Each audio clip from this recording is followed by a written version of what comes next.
guys? Today I'm doing a review of this wild salmon jerky. Let's check this out. This is the Raincoast trading smoky sweet chipotle. And 26 grams of protein. Check it out here. Here's the ingredients if you guys want to read it, pause the video. As you can see, there's no nitrates in there, so which is actually kind of cool. So here's the nutrient panel. And it's gluten free. So let's open this up and do a quick taste test. Okay, so this is what it looks like.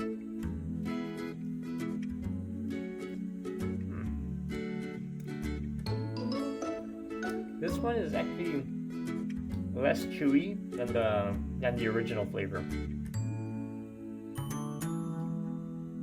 This one crumbles in your mouth a lot better than the original.